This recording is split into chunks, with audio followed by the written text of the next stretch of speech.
FYI, how to manage your users' Windows passwords with group policy. Here's how to manage your users' Windows passwords with group policy. Type badite.msc.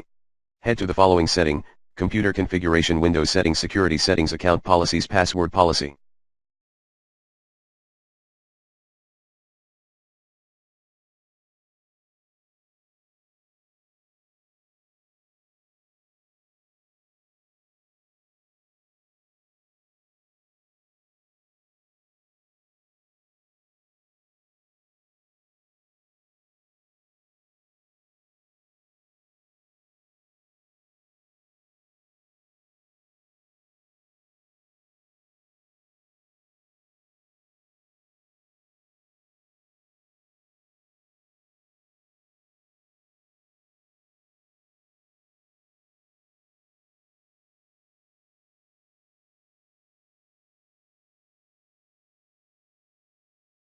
Customize the password policy in Windows 10/8/7, read http://bit.ly/2xna1mn.